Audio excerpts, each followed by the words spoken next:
ரிதன்யா கொலை வழக்கு எல்லாருக்குமே தெரியும். இருந்தாலும் என்னுடைய கருத்து என்னன்னா, அந்த ரிதன்யா வீட்ல அவங்க அம்மா, அப்பா வந்து எந்த தப்பும் பண்ணலங்க. பொண்ணு நல்லா இருக்கணும் அப்படின்னு நெனச்சு, அவங்க நல்லா அதாவது 500 பவுன் கேட்ட இடத்துல 300 பவுன் போட்டு 70,00,000 கார் கொடுத்து, நல்லா ஆடம்பரமா ஒரு கல்யாணம் பண்ணியிருக்காங்க. அதுக்கேத்த மாதிரியே தான் அந்த மாப்பிள்ளை வீட்ல வந்து ரொம்ப வசதியா தான் இருக்காங்க. அவங்களும் வந்து இவங்கள விட ஒண்ணும் குறையெல்லாம் இல்ல. ஆனா நல்ல வசதி தான். கோயம்புத்தூர்லேருந்து பிறகு அதாவது கல்யாணம் பண்ணணும்னு சொல்லிட்டு இந்த வீட்டுக்கு பக்கத்தில் இந்த மாதிரி ஒரு 5 கிலோமீட்டர் 6 கிலோமீட்டர் பக்கத்துலேயே வந்து இடம் வாங்கி போட்டு 4 கோடி 5 கோடிக்கு வீடு கட்டியிருக்காங்க. இப்போ அவங்க பெரிய பணக்காரவங்க தானே அந்த மாப்பிள்ளை வீட்டில். அப்போ பணக்காரவங்களாக இருக்கும் போது இவங்க நம்ம பொண்ணை கல்யாணம் பண்ணி கொடுத்தா நல்லா இருக்கும்னு நினச்சி தான் வந்து இவங்க கல்யாணம் பண்ணி கொடுத்துருக்காங்க.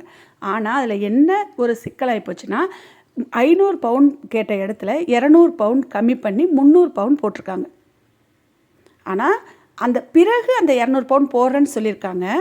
அப்புறம் வந்து அவங்க வீட்டுக்கு வந்து அந்த நகையெல்லாம் போட்டுட்டு போனாலும் மாமியார் என்ன பண்ணியிருக்காங்கன்னா, இதெல்லாம் கவரிங்கா அப்படின்னு கேட்டிருக்காங்க போல். சில இடத்துல பார்த்துருக்கீங்களா மாமியார் கேட்பாங்க. அது விளையாட்டாக கேட்குறாங்களா இல்லை சும்மா உண்மையிலே கேட்குறாங்களான்றது தெரியல. விளையாட்டாகவுமே அந்த மாதிரி வார்த்தையை கேட்காதீங்க. எவ்வளோ வருஷம் ஆனாலும் சரி இந்த மாமியார் கொடுமை தீரவே தீராது போலங்க. நிறைய பேர் வீட்டில் வந்து எங்கள் மாமியார் இப்படி சொல்கிறாங்க அப்படி சொல்கிறாங்கன்னு சொல்லி கேள்வி தான் படுறோம். ஆனால் உண்மையிலேயே மாமியார்லாம் இப்படி சொல்லுவாங்களான்றது தெரியல. ஏன்னா நான் நிறைய பேரை பார்த்துருக்கேன். மாமியாரும் மருமகளும் நல்லா சந்தோஷமாக இருக்காங்க. ஆனால் சில மாமியாருங்க மருமகளை வாழ விட மாட்டுறாங்க. கல்யாணம் பண்ணிட்டு வந்தால் இது என்ன நகை போட்டு வந்த, நீ நல்லாவா இருக்க, என் பிள்ளைக்கு நீ தகுதியே இல்லை, இப்படிலாம் வந்து ஓப்பனாகவே சொல்லுவாங்க சிலவங்க. என் பையன் உன்னை பிடிக்கலன்னு சொல்கிறான், அந்த மாதிரிலாம் சொல்லியிருக்காங்கங்க, நிறைய சொல்லியிருக்காங்க. அப்படியெல்லாம் ஏன் சொல்கிறீங்க? அந்த பொண்ணு வாழ வந்த பொண்ணுகிட்ட ஏன் சொல்கிறீங்க? அது வந்து நீங்கள் மனசுக்குள்ளே வச்சுக்கலாம் உன் பையன். அப்போ அந்த பொண்ணு வந்து சொன்னால் பிரச்சனை அதிகப்படுத்தி என்ன பண்ணிடுறீங்கன்னா 2 பேரும் வாழாத வீட்டுக்கு அனுப்பி வச்சுறீங்க. மாமியாருங்க சொல்கிறேன். உன்னை பற்றி அப்படி சொல்கிறாடா இப்படி சொல்கிறாடான்னு இது மாதிரி மாமியாருங்க சொல்லாமல் வர பொண்ணை அழகாக ஒரு பையனுக்கு பொண்டாட்டியாக அவங்களே தப்பு பண்ணாலும் நீங்கள் அதை அனுசரித்து ஒழுங்காக பிள்ளைங்களை அதாவது வாழ விடுங்கன்றேன். இந்த மாமியாருங்க காலங்காலமாக இந்த மாமியார் கொடுமை இருந்துக்கிட்டே இருக்குது. இந்த ரிதன்யாவுக்கு என்னங்க குறை? ராஜாத்தி மாதிரி இருக்கலாம். ஒரு 26 வயசில் 27 வயசில் அந்த பொண்ணை கல்யாணம் பண்ணி கொடுத்து 300 பவுன் போட்டு கார் கொடுத்து, அதுவும் 70-80 லட்ச ரூபா கார் கொடுத்து 100 கோடிக்கே இன்னமும் வந்து தொழில் அதாவது தொழில் வச்சு கொடுங்கன்னு அவர் கேட்டிருக்காரு. மாப்பிள்ளை கேட்டிருக்காரு. சரின்னு சொல்லியிருக்காங்க. ஒரு 6 மாதம் ஆகட்டும்னு சொல்லியிருக்காங்க. நீங்கள் வெளியே தெரு போங்க, சந்தோஷமாக இருங்கன்னு சொல்லியிருக்காங்க. 6 மாதம் கூட வந்து அந்த மாப்பிள்ளையால் பொறுக்க முடியாதா? அந்த அம்மாவால் பொறுக்க முடியாதா? மாமியாரால் 6 மாதம் ஒழுங்காக பொம்பளை பிள்ளையோட குடும்பம் நடத்தினா தானே, சந்தோஷமாக இருந்தால் தானே பொண்ணை பெற்றவங்க இன்னும் நிறைய கொடுக்க ஆசைப்படுவாங்க. கொடுத்துருக்கிறதே பல மடங்கு. ஆனால் இதை விட இன்னும் அதிகமாக கேட்குறீங்க. 6 மாதம் நல்லா சந்தோஷமாக குடும்பம் நடத்தினா தாங்க கொடுக்க வேண்டியதை திருப்பி தருவாங்க. 100 கோடி இன்னும் அந்த ரிதன்யாப்பா இன்னுமே கொடுப்பாரு. ஏன்னா அவர்கிட்ட நிறைய இருக்குது, பணம் இருக்குது. அவங்க பொண்ணுக்கு கொடுக்க தான் போகிறாரு. ஆனால் அந்த பொண்ணு கண்லேருந்து ஒரு தண்ணி, அதாவது ஒரு சொட்டு தண்ணி கூட வராமல் இருந்தால் பரவாயில்ல. அந்த பொண்ணு தான் வந்து கல்யாணம் பண்ண 10 நாள் 20 நாளிலே தான் பிரச்சனை ஆரம்பிச்சிருச்சு. இதை மாதிரி நிறைய நடக்குதுங்க. கல்யாணம் ஆனால் நிறைய பிரச்சனை நடக்குது. நிறைய டைவர்ஸ் ஆகுது. இப்போல்லாம் நிறைய பேர் வாழாத போயிடுறாங்க. போட்டுட்டு வர நகை யாரும் வந்து அதை வச்சு கடைசி வரைக்கும் ஒன்றும் எடுத்துகிட்டு போகிறது கிடையாது. ஏதோ போட்டுட்டு வர்றது நம்மளுக்கு நாளைக்கு நல்லது கெட்டதுக்கு அதுதானே தவிர, மற்றபடி அந்த பொண்ணு போட்டு வரதை மாமியார்கிட்ட கழட்டி கொடுத்துடுதா இல்லை மாமியார் தான் அதை போட்டுக்கிட்டே இருக்காங்களா? ஏதோ போட்டுக்கிட்டு வந்தா வச்சமா, குடும்பம் நடத்தினியா, சாப்பாடு போட்டியா, நல்லா அடுத்தடுத்த வேலைகள் என்ன? கல்யாணம்னா அங்கே போகணும், இங்கே போகணும், சினிமாவுக்கு போகணும், பார்க் போகணும், எங்கேயாவது வெளியூர் போகணும், அந்த மாதிரி டூர் மாதிரி போட்டு அவங்க 2 பேரையுமே அனுப்பி வைக்கலாம். அந்த மாதிரிலாம் செய்ய மாட்டுறாங்க. பவுனா கவரிங்கா என்ன கொண்டுட்டு வந்த காமி எல்லாத்தையும் சொல்லி அந்த பொண்ணை போட்டு டார்ச்சர் பண்ணி ஒரேடியாக அந்த பொண்ணை சாக அடித்தாச்சு. என்னதான் நம்ம ஊருங்களில் உலகத்தில் நாட்டில் வரதட்சணை வேண்டான்னு சொன்னாலும் வரதட்சணை கொடுமை இருந்துக்கிட்டே தாங்க இருக்குது. சாதாரணங்க இந்த 4 கோடி வீடு கட்டினவங்களுக்கு அவங்களுக்கு பல தலைமுறைக்கு சாப்பிட்ற அளவுக்கு வந்து சொத்து இருக்குன்னு சொல்கிறாங்க. அந்த 4 கோடி 5 கோடி வீடு கட்டின ஒரே காரணத்தால் இந்த பொண்ணு வீட்டுக்காரங்க நல்லா ஏமாந்தாச்சு. நம்ம பொண்ணு நல்லா வாழுன்றது மாதிரி ஏமாந்தாச்சு. நல்லா விசாரிச்சிருக்கலாம். ஆனால் அந்த பொண்ணோட அம்மா என்ன சொல்கிறாங்க, அந்த பையன் வந்து பார்க்க நல்லா ஒரு பர்சனாலிட்டியாகவும் இருக்கிறாரு. அந்த மாதிரி அந்த பையன் வந்து அவங்க அம்மா அதாவது மாமியார்கிட்ட நல்லா பேசுகிறாரு. சாப்பாடு எடுத்தோம் தட்டாத்த. அப்புறம் அவங்க தம்பி சொல்லிருக்காங்க பாருங்கள், அந்த பொண்ணுக்கு ரிதன்யாவுக்கு வந்து சாப்பாடு ஊட்டி விடுறது சந்தேகமாக வரல. அந்த அளவுக்கு வந்து அந்த பையன் வந்து ரொம்ப அழகாக இன்னுமே பணத்தை பறிக்க தான் அவன் வந்து அந்த பொண்ணை கல்யாணம் பண்ணிட்டு போயிருக்கான் போல். அப்படி தான் வந்து அவங்க எல்லாருமே சொல்கிறது. அந்த பையனுடைய மனசில் அவங்க அம்மா அதாவது கவினுடைய அம்மா நல்லா ஏற்றி விட்டுருக்காங்க. ஏன்னா இவங்கக்கிட்ட இல்லாத பணமா, கவின் வீட்டில் இல்லாத பணமா அந்த பொண்ணு வீட்டில் இருக்குது. அப்போ உங்கள் பணம் உங்களுக்கு அப்படியே இருக்கணும், பொண்ணு வீட்டிலேருந்து பணம் நல்லா கோடி கோடியாக வரணும். அதுதான் வந்து இந்த மாப்பிள்ளை வீட்டுக்காரவங்களுக்கான ஒரு எண்ணம். நம்ம மாப்பிள்ளை வீட்டுக்காரவங்க கேட்கலனாலுமே நம்ம பொண்ணு நல்லா வாழ்ந்தால் பொண்ணுங்களுக்கு அவர் 300 பவுன் கொடுத்தவருக்கு இன்னும் 200 பவுன் என்ன 100 கோடி என்ன கொடுக்க அவரால் முடியாதான்? முடியும்னு சொல்கிறாரு. அவ்வளோ வசதியானவர். பொண்ணே போயிடுச்சு, இனி அவர் என்ன பண்ணுவார்? இப்போ அந்த கவினும் அவங்க அம்மா அப்பா எல்லாருமே நீங்கள் வந்து ஜெயிலில் இருக்கீங்க. இப்போ உங்களுடைய வாழ்க்கை போச்சு, அந்த பொண்ணும் போயிடுச்சு. நீங்கள் இதுக்கு மேலே வெளியே வருவீங்களா வெளியே வரமாட்டீங்களான்றது அடுத்த பிரச்சனை. இப்போது நீங்கள் கட்டின பணமும் அந்த நகையும் அந்த வீடு வாசல் சொத்து சொகம் அப்புறம் வந்து 7 தலைமுறைக்கு சாப்பிட்லான்னு உங்ககிட்ட சொத்து இருந்துச்சு இல்லையா, அந்த கவின் வீட்டில் சொல்கிறேன். இதெல்லாம் யார் அனுபவிக்கிறது?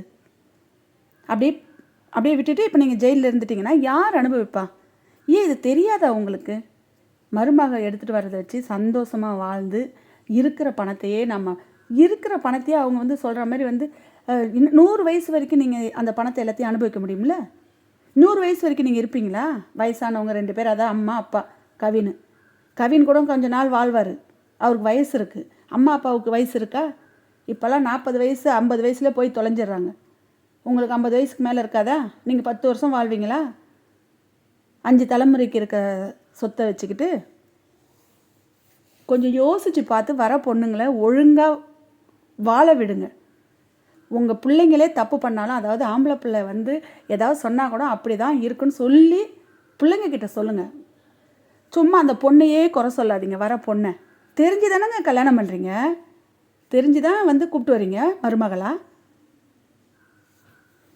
எவ்வளோ ஒரு மன கஷ்டமாக இருக்குது. இந்த மாதிரிலாம் இந்த நம்ம ஊருங்களில் இப்படிலாம் நடக்குது. இது வந்து நம்ம அந்த ஊரில் தான், அதாவது நமக்கு தெரியாத இடத்துல நடந்துச்சுன்னு நினச்சிக்கோங்க. தெரிகிற இடத்துலையுமே இந்த மாதிரி வரதட்சணை நடக்குது. கல்யாணம் பண்ணி பந்தக்கால் பிரிக்கிறதுக்குள்ளேயே பொண்ணை வீட்டுக்கு அனுப்பிடுறாங்க. அந்த மாதிரிலாம் இங்கே நடக்குதுங்க.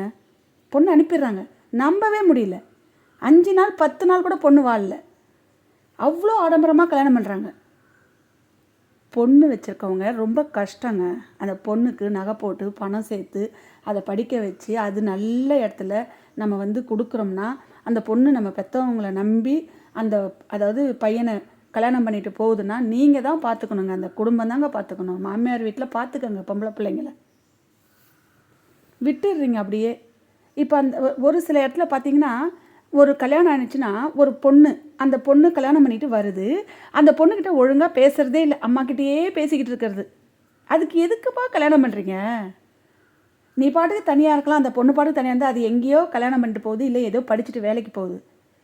அம்மா பின்னாடியே சுற்றுற உங்களுக்கு எதுக்கு கல்யாணம்? இந்த மாதிரி பண்ணாதீங்க. அப்படிலாம் அம்மா பேச்சை நீங்கள் கேளுங்க, ஆனாலும் வர பொண்ணையும் கொடுமைப்படுத்தாதீங்க. அதுவும் ஒரு பொண்ணு தான், உங்கள் அம்மாங்களும் ஒரு பொண்ணு தான். எனக்கு தெரிஞ்சவங்க வீட்டில் கல்யாணம் பண்ணாங்க. கல்யாணம் பண்ணும்போது பார்த்திங்கன்னா நம்ம இப்போ இந்த ரிதன்யா வீட்டில் வந்து 300 பவுன் போட்டிருக்காங்க. நம்ம ஊருங்களில் 30 பவுன் போடுவாங்க, ஒரு 25 பவுன் போடுவாங்க. அதுக்கு ஏன் 50 பவுன் போடலன்னு கேட்குறாங்க. பவுன் என்னங்க கொஞ்சம் விலையாக விற்கிது இப்போலாம்? 1 பவுன் என்ன விலை விற்கிது? அப்படி என்ன மாப்பிள்ளை வீட்டில் சொத்து சொகத்தோடு இருக்கனே, அந்த 50 பவுன் தான் போட்டுக்கிட்டு வந்தால் தான் அந்த பொண்ணை ஏற்றுப்பேன் அப்படின்ற நீங்கள் பொண்ணை வந்து கேட்காதீங்க. நிறைய எனக்கு தெரிஞ்சவங்க வீட்லேயே பிரச்சனை நடந்துகிட்ருக்கு இந்த பவுனால். பவுனுனா வந்து சாதாரண ஒரு 2 பவுன் 3 பவுனுக்கெல்லாம் பிரச்சனை நடக்குது. ஆனால் மாப்பிள்ளை வீட்டில் நல்லா வசதியாக இருக்காங்க. அந்த 2 பவுனால் ஏன் வந்து குடும்பத்தை பிரிக்கிறாங்கன்னு தெரியல, பிரிச்சிடுறாங்க. எவ்வளோ அந்த ரிதன்யாவோட அம்மா அவங்களுடைய அழுவுறது, அந்த போஸ்ட்மார்ட்டம் பண்ணுற, அதாவது முதல் அந்த கார்லேருந்து அந்த பொண்ணு அம்மா முத்தம் கொடுத்து என்னை எழுப்புவேம்மா, இனி வந்து யாருமா என்னை வந்து எழுப்புவா? இதெல்லாம் கேட்டிருக்கீங்களாங்க அந்த வீடியோலாம்? அந்த பொண்ணு பேசின ஆடியோலாம் கேட்டிருக்கீங்களா? அந்த பொண்ணுடைய கல்யாண வீடியோலாம் பார்த்துருக்கீங்களா? ரிசப்ஷன் வீடியோ பார்த்தீங்களா? எவ்வளோ ஒரு அழகா, எவ்வளோ ஒரு கனவா, எவ்வளோ ஒரு சிரிப்பும் விளையாட்டுமா. அது காரில் போகும்போது நம்ம எல்லாருக்குமே டாட்டா காமிச்சிட்டு போகுது, சிரிச்சுக்கிட்டே போகுது. எப்படிங்க இந்த இந்த மாப்பிள்ளைங்க, இந்த கல்யாணம் பண்ணான இந்த கவின்னு, அந்த அவனுக்கு வந்து இந்த பொண்ணு ஒரு நாளாவது உண்மையாக இருந்திருப்பாள்ல? அப்போ எப்படிங்க பாசமே இல்லாத போகுது? பாசம் இல்லை. நான் என்ன கேட்குறது என்னென்னா, கல்யாணம் பண்ணுறவங்க எல்லாருமே ஒரு நாள் பார்த்தாலும், இல்லை கல்யாணத்துக்கு முன்னாடியே 10 நாள் பழகிருப்பாங்க. இப்போலாம் எல்லோரும் பேசக்குள்ள இருக்காங்க. அப்போ கூடமே அந்த பாசமாகவே இல்லையாங்க. ஆனால் நிறைய பேர் வீட்டில், காசு இல்லாதவங்க வீட்டிலலாம் பாசமாக இருக்காங்கங்க. காசு இந்த மாதிரி கோடி கோடியாக வச்சுருக்க ஒரு சில வீட்டில் ஆம்பளை பசங்க இந்த மாதிரி பாசம் இல்லாத பொண்டாட்டிங்களை வச்சுருக்காங்க. வேதனையாக இருக்குது, இதெல்லாம் வேதனையாக இருக்குது. அந்த ரிதன்யாவோட அம்மா அப்பா பார்க்கும்போது வேதனையாக இருக்குது. இவ்வளோ வசதி இருந்து, இவ்வளோ நல்ல மனுஷனாக இருந்து, பொண்ணை கட்டி கொடுத்து, அப்படியே இன்றைக்கி வந்து அவரை பாருங்கள் எப்படி இருக்காருன்னு. நம்ம எல்லாருக்குமே வந்து தெரிஞ்சு ஒருத்தர் தான் ரிதன்யான்னு நம்ம நினச்சிக்கலாம். இந்த மாதிரி தெரியாமல் பல பேர் இருக்காங்கங்க. இந்த வரதட்சணையால் பல பேர் குடும்பத்தில் 1 பவுன் 2 பவுன் 3 பவுன் 10 லட்சம் 5 லட்சம்னு சொல்லிட்டு கடைசி வரைக்கும் பிரச்சனை நடந்துகிட்டே இருக்குது. ஒரே ஒரு விஷயம் என்னென்னா, பொண்ணை கல்யாணம் பண்ணும்போது பிறகு இதை நான் கொடுக்குறேன், இப்போ நம்ம ஒரு 30 பவுன் போகிறோம்னா 20 பவுன் நான் பிறகு கொடுக்குறேன் அப்படின்ற வார்த்தை இருக்கவே கூடாதுங்க. இப்போ ஒரு 5 லட்ச ரூபாய் நம்ம கொடுக்குறோம்னா அடுத்த 5 லட்சம் கொடுக்குறேன் அப்படின்ற வார்த்தை இருக்கக்கூடாதுங்க. அப்படி நம்ம சொல்லிட்டோம்னா கடைசி வரைக்கும், அதாவது பிள்ளையே பிறந்து அந்த புள்ள காது குத்துனாலும் சரி, அது பொண்ணு பெரிய பொண்ணாக பிறந்தாலும் ஆனால் பெரிய பொண்ணானாலும் சரி, பொண்ணு கல்யாணம் பண்ணாலும் சரி, கல்யாணம் பண்ண அந்த அம்மா அப்பாவே வந்து வயசானாலும் சரி, அந்த மாமியார் ஒருத்தவங்க இருந்தாங்கன்னா கடைசி வரைக்கும் அவங்க கேட்பாங்க. என்ன கேட்பாங்கன்னா, உங்கள் அம்மா வீட்டில் போடுறேன்னு சொன்ன நகையை போட்டாங்களா, உங்கள் அம்மா வீட்டில் கொடுக்குறேன்னு சொன்ன பணத்தை கொடுத்தாங்களான்னு கேட்பாங்கங்க. அதனால் பொண்ணை கட்டி கொடுக்குறவங்க நாளைக்கு இதை நான் செய்கிறேன்னு சொல்லி அந்த மாதிரி வார்த்தையே இருக்கக்கூடாதுங்க. நம்மளால் முடிஞ்சதை போட்டுடணும், அவ்வளோதான். நல்லது கெட்டதை பண்ணிக்கணும். என்னுடைய தனிப்பட்ட கருத்து இது. ரிதன்யாவுடைய அம்மா சொல்கிறாங்க, அவங்களுக்கு ஒரு பொம்பளை பிள்ளை இருந்தால் தெரியும் இல்லைன்னு சொல்கிறாங்க. இவங்க சொல்கிறது எல்லாமே சாதாரணங்க. அவங்க ஏன்னா அரக்கர்கள் மாதிரி. அவங்களுக்கு வந்து இந்த பொண்ணோட அருமை தெரியாது. ஆண் 2 வச்சுருக்கவங்க, அதாவது 100ல் ஒரு 10 பேருக்கு தான் வருத்தம் இருக்கும், பொண்ணுடைய வருத்தம். ஆனால் 90 பேருக்கு பொண்ணுடைய வருத்தம் இருக்காதுங்க. ஏன்னா அவங்க சின்ன பிள்ளையிலேருந்தே வந்து அந்த பொண்ணுங்களுக்கு நடக்கிற விஷயத்தை எதையுமே அவங்க வந்து பார்க்க மாட்டாங்க, தெரியாது. ஆனால் அவங்க கஷ்டப்பட்டிருப்பாங்க பொண்ணாக பிறந்து. அந்த கஷ்டமெல்லாம் மறந்து அவங்க 2 ஆண் பிள்ளைங்களோட ஆம்பளை பிள்ளைங்களோட வளரும் போது பொண்ணுடைய கஷ்டம் அவங்களுக்கு தெரியாது. ஆணை பெற்றவங்களுக்கு தெரியவே தெரியாதுங்க. ஆமாம், ஏன்னா நானும் நிறைய பேரை பார்த்துருக்கேன். அதே பொம்பளை பிள்ளை உள்ளவங்க வீட்டில் பாருங்கள், கொஞ்சம் வந்து அது எப்படின்னா கொஞ்சம் அவங்க மனசாட்சியோடு இருப்பாங்கன்னு நான் நினைக்கிறேன். பொண்ணை பெற்றவங்க வீட்டில் மனசாட்சியோடு இருப்பாங்க, ஆணை பெற்றவங்க வீட்டில் மனசாட்சியோடு இருக்காங்களா தெரியல. ஏன்னா பொண்ணுக்கிட்ட வரதட்சணைன்ற பிரச்சனை வரும்போது அந்த பொண்ணு வந்து எழுந்தி காலையில் வேலை செய்யலைன்னும் போது, காலையிலேயே சில வீட்டில் குளிக்கலைன்னு சொல்லும்போது வந்த பொண்ணை ரொம்ப பேசுவாங்கங்க. மருமாவில் ரொம்ப ரொம்ப பேசுவாங்க. அதே அவங்க வீட்டில் ஒரு பொண்ணு இருக்கும் தெரியுமா, சிலர் வீட்டில் அந்த பொண்ணை ஒன்றுமே சொல்ல மாட்டாங்க, ஆனால் மருமாவில் திட்டுவாங்க. நிறைய பார்த்துருக்கோம். இது இன்றைக்கி நேற்று நடக்கிற விஷயம் இல்லை, இது காலங்காலமாக நடக்கும், இனியும் நடக்குங்க. ஓரியவும் கருப்பனும் ரோட்டில் கத்திக்கிட்டே கிடக்குறாங்க. இவங்க 2 பேரும் நான் என்ன சொல்கிறதுனே தெரியல. இப்போ வந்து ரொம்ப பசி எடுத்துடுச்சு உங்களுக்கெல்லாம். முதல்ல வந்து உங்களுக்கு சாப்பாட்டை போட்டுருவோம். சாப்பாட்டை போட்ட பிறகு தான் வந்து இவங்களை வந்து அசமடக்க முடியும். புதினா ஊறுக்காய் அரைக்கலாம் அப்படின்னு சொல்லிட்டு நான் வந்து ரெடி பண்ணிகிட்ருக்கேன். அடுப்பில் தான் இன்றைக்கி வந்து சமையல். யார் யாருக்கு புதினா ஊறுக்காய் பிடிக்குன்னு சொல்லுங்கள். நிறைய பேர் வந்து வித்தியாசமாக செய்வாங்க. நம்ம வந்து இப்படி தான் புதினா ஊறுக்காய் செய்வோம், ரொம்ப டேஸ்ட்டாக இருக்கும். கொஞ்சம் தேங்காய் போட்டோம்னா ரொம்ப டேஸ்ட் இருக்கும். ஆனால் நாள் ஆக கொஞ்சம் கெட்டுடும் இல்லையா, அதனால் வந்து தேங்காய் ஒரு சிலர் போட மாட்டாங்க. நாங்கள்லாம் பார்த்தோன்னா தேங்காய் போட்டு தாங்க செய்வோம். அதுவும் சுட சுட சாப்பாட்டு கூட இந்த புதினா ஊறுக்காய் பிசைஞ்சு போட்டு நல்லா சாப்பிட்டோம்னா சூப்பராக இருப்பார். கருப்பா, என்னடா பண்ணுற? என்ன பண்ணுற? ஓரியோவுக்கும் கருப்பனுக்கும் சாப்பாடு வச்சுருவோம். இப்போது வீடியோ முதல்ல நான் என்ன சொல்லியிருக்கேன்னா, இந்த ரிதன்யா வீட்டில் வசதியாக இருந்துமே நல்ல பொண்ணை பெற்றுமே ஒரு நல்ல இடத்துல கல்யாணம் பண்ணலேன்னு சொல்லிட்டு அவங்க மனசில் கடைசி வரைக்கும் அவங்க மூச்சு இருக்க வரைக்கும் வேதனை உள்ளே இருக்குங்க, உள்ளே இருக்கும். எப்படி அவங்க மீண்டு வருவாங்கன்றது தெரியல. ஆனால் மீண்டு வந்து தான் ஆகணும். ஏன்னா இன்னொரு பிள்ளைங்க இருப்பாங்க, அவங்கள நம்ம பார்க்கணும். அதனால் மீண்டு வந்து தான் ஆகணும். ஒரு ஒரு 70 நாளையில் அவங்க அம்மா சொல்கிறாங்க, இப்போ அந்த பொண்ணுக்கு யமனா வந்தது அவங்க வீடு தானேங்க. நம்ம கல்யாணம் பண்ணும்போது அவங்க குடும்பத்தோட நம்ம பொண்ணுங்க குடும்பத்தோட போய் எவ்வளோ நல்லது கெட்டது பார்க்குறோம், ஜாதகம் பார்க்குறோம், ஒரு புடவை எடுக்க போகிறோம், ஒரு நகை எடுக்க போகிறோம், ஒரு பாத்திரம் எடுக்க போகிறோம். அப்போல்லாம் சந்தோஷமாக இருந்த பொண்ணு 70 நாளையில், அதாவது கல்யாணம் பண்ணிட்டு போன முதல் நாளே அதுக்கு அந்த வீட்டில் வந்து பிரச்சனை ஆரம்பிச்சிடுச்சு. ஏன்னா இவங்கள பார்த்திங்கன்னா, ரிதன்யா அம்மா வீட்டு குடும்பத்தை பார்த்திங்கன்னா, அவங்க என்ன தான் வசதியாக இருந்தாலும் பொண்ணை பெற்றவங்களாக இருக்கிறனால நார்மலாக தான் இருக்காங்க.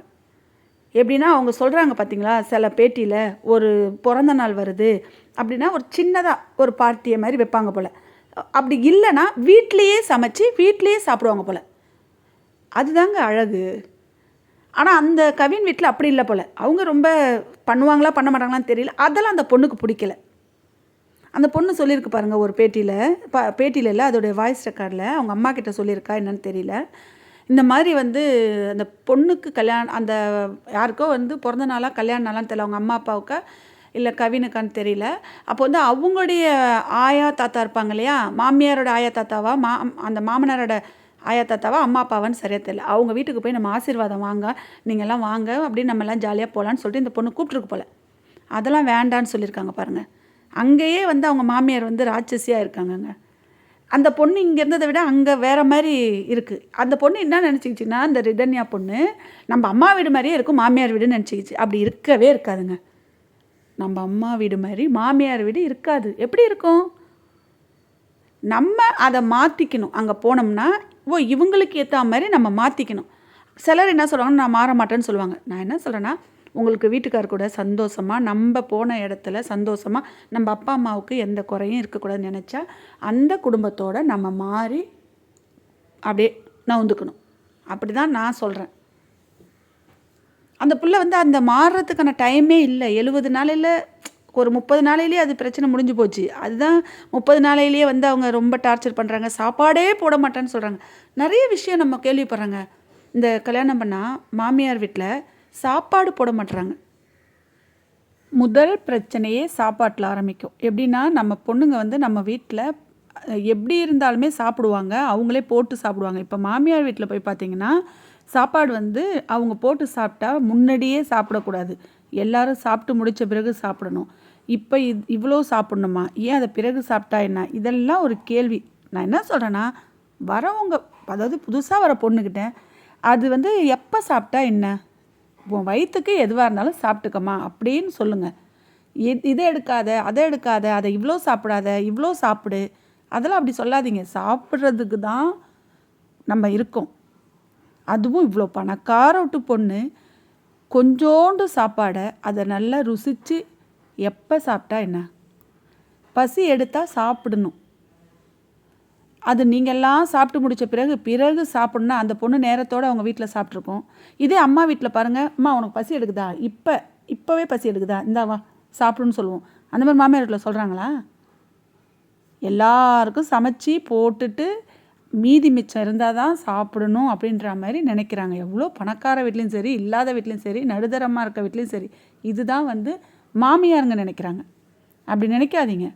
வர பொண்ணுங்களுக்கு முன்னாடியே சொல்லுங்க, இங்கே பாருமா, நீ என்ன வேணாலும் சாப்பிடலாம், நீ எப்போ பசி எடுத்தாலும் சாப்பிடலான்னு சொல்லுங்கள். அப்போ தான் அந்த பொண்ணுக்கு வந்து ஒரு கூச்சம் இல்லாமல் இருக்கும். ஏன்னா அதுக்கு வந்து ஒரே நாளையில் வந்து தெரிஞ்சிடாது உங்களை பற்றி. அம்மா வீட்டில் எப்படி வேணாலும் சாப்பிடுவாங்க, உங்கள் வீட்டில் வந்து மறுநாளே சாப்பிட முடியுமா? நீங்கள் நல்லா அந்யோன்யமாக பேசி நல்லா பழகுனாதான் அதுக்கு ஒரு கூச்சம் இல்லாமல் எடுத்து சாப்பிட முடியும். ஒரு பிஸ்கட்டே சாப்பிட்னா கூட அந்த பொண்ணு புதுசாக வந்த பொண்ணுக்கு ஒரு கூச்சமாக இருக்கும், ஒரு பயமாக இருக்கும். அந்த பயத்தை உங்கள் மாமியாராக இருக்க நீங்கள் தீர்த்து வைங்க. மாமியார் தான் தீக்கலைனாலும் பரவாயில்ல, புருஷனாக இருக்கிறவனும் நீ சாப்பிடுமா, இங்கே வா, இதை எடுத்து சாப்பிடு, என்ன நீ பார்க்காத, உனக்கு பசி எடுத்தால் முதல்ல சாப்பிட்டுடு அப்படின்னு சொல்லுங்கள். அப்படிலாம் சொல்கிறதே கிடையாதுங்க. கல்யாணம் பண்ணோம்னா ஆடு மாடு மாதிரி கல்யாணம் பண்ணி இட்டுட்டு போய் வீட்டில் வச்சுக்கிறது, வேலைக்காரி மாதிரி. எது எப்படியோங்க, ரொம்ப பெரிய உலகத்திலேயே பெரிய பிரச்சனை என்னென்னா இந்த மாமியார் கொடுமை, வரதட்சணை கொடுமை. அப்புறம் மாமனார் பிரச்சனை இருக்குது, அதெல்லாம் நம்ம சொல்ல முடியாது. ஏன்னா அந்தளவுக்கு நம்மளுக்கு சொல்ல தெரியாது. ஏன்னா நான் இப்போ சொல்கிறது என்னென்னா, இப்போ எல்லோரும் கேட்பாங்க, உங்களுக்கு மாமியார் இருந்தாங்களா, உங்களுக்கு மாமனார் இருந்தாங்களான்னு கேட்பாங்க. எனக்கு மாமியார் இல்லை, இருந்திருந்தாலும் நாங்கள்லாம் அவங்க கூட ஒத்துமையாக இருந்திருப்போம். மாமியார் 2 திட்டுனாங்கன்னு வச்சுங்க, நம்மளும் 2 திட்டுட்டு சாப்பிட்டுட்டு போயிட்டே இருக்க வேண்டியதான். நம்ம கூடலாம் பேசி அப்புறமா ஒரு நிமிஷத்துலேயே அந்த சண்டையை மறந்துடணும். அப்படி இருந்தால் தான் அந்த சொந்தம் ரொம்ப தொடரும். அது கொஞ்சம் நேரம் பேசாமல் இருந்தாலே பேச்சு நின்றுடும், அப்போ ரொம்ப பேச முடியாது. அதனால் எப்பயுமே மாமியார், மருமகள், வீட்டுக்காரங்க எல்லாருமே என்ன சொல்லணும்னா, சண்டை சச்சரவு இருக்க வேண்டியதான். ஆனால் பொண்ணை வாழ விடுங்க. அவமானமாக அசிங்கமாக பொண்ணை பேசாதீங்க. இதை சாப்பிடாத, இந்த நகை போட்டு வந்தியா, உன் அப்பா வீட்டில் கவரிங் போட்டானா, அதெல்லாம் பேசாதீங்க. என்னதான் மாமியார் மாமனார் திட்டினாலும் கல்யாணம் பண்ணிட்டு போகிற பொண்ணுக்கு புருஷன் துணையாக இருந்தால் எந்த பிரச்சனையுமே இல்லை. புருஷனே துணை இல்லாமல் அவங்க அம்மா பேச்சை கேட்டுக்கிட்டு அவங்க அம்மா கூடயே பின்னாடி முந்தானியை பிடிச்சிக்கிட்டே அலைஞ்சாங்கன்னா வர பொண்ணால் ஒன்றும் பண்ண முடியாது. வாளா வெட்டியாக ஒன்று வீட்டுக்கு வரணும், இல்லைன்னா தற்கொலை பண்ணிக்கணும். அதனால் கல்யாணம் பண்ணுறவன் முதல்ல புருஷன் ஒழுங்காக பொண்டாட்டியை வச்சு பார்த்துப்பானான்னு நினச்சி பொண்ணை கல்யாணம் பண்ணி கொடுங்க. ஆடி மாதம் கூழ், நல்லா கம்பங்கூழ் காய்ச்சி குடிக்கலாமா? சூப்பராக இருக்குங்க. இது மறுநாள் காலையில் தயிர் ஊற்றி, இல்லைன்னா மோர், பச்சை மிளகாய், வெங்காயம், கொஞ்சமாக மாங்காய் இதெல்லாம் போட்டு நல்லா குடித்தோம்னா செம்மையாக இருப்பாங்க. இன்றைக்கி அதுதான் இப்போ நான் ராத்திரிக்கு இப்போ மதியம் செஞ்சு வச்சோம்னா ராத்திரி முழுசாக அப்படியே இருக்கும், அப்படியே புளிச்சு வந்துடும். அப்போ மறுநாள் தயிர் ஊற்றி மோர் ஊற்றி கரைச்சி குடித்தோம்னா சூப்பராக இருக்கும். இது இப்போ நம்ம பொண்ணுங்க வீட்டில், அதாவது அம்மா வீட்டில் இப்போ நம்ம இதை செய்கிறோம். இதே கல்யாணம் பண்ணிட்டு போகிற வீட்டில் மாமியார் செஞ்சாங்கன்னா அவங்க கை வலிக்க செஞ்சதை நம்ம முதல்ல குடிக்கக்கூடாது இதை, அப்போலாம் சொல்லுவாங்க. ஆனால் நம்ம கை வலிக்க செஞ்சாலும் நம்ம பொண்ணுக்கு, அம்மா நீ முதல்ல குடிமா இந்த கூழை அப்படின்னு நம்ம சொல்லுவோமா இல்லையா? எப்போவுமே அம்மா வீட்டுக்கும் மாமியார் வீட்டுக்குமே கொஞ்சம் இது இருக்குது. எப்படின்னா அது எல்லாமே அனுசரிச்சிக்க முடியாதுங்க. அம்மா வீடு வேறு, மாமியார் வீடு வேறு. எனக்கு தெரிஞ்சு சொல்கிறேன், என்னுடைய தனிப்பட்ட கருத்தை நான் வீடியோவில் சொல்லியிருக்கேன். அது மாதிரி இந்த ரிதன்யா கொலையில் பார்த்திங்கன்னா அவங்க அம்மா அப்பாவுக்கு நல்ல நீதி கிடைக்கணும். ஏன்னா அவங்க ஆசைப்பட்டு அன்பாக அழகாக வளர்த்த, அதுலேயும் நல்லா படித்த பொண்ணு, தனியாக கம்பெனி வச்சு நல்லா முதலாளியாக வேலை பார்த்த பொண்ணு, சாதாரண ஒரு கல்யாணம் பண்ணி 70 நாளையில் இப்படி ஒரு முடிவு எடுத்திருக்குன்னா பெற்றவங்களுக்கு எவ்வளோ வயிற்றெரிச்சலாக இருக்குன்றத பிள்ளைங்களை பெற்ற அம்மா எல்லாருக்குமே தெரியும். அதுவும் பொண்ணை கட்டி கொடுத்து பிரச்சனையில் இருக்க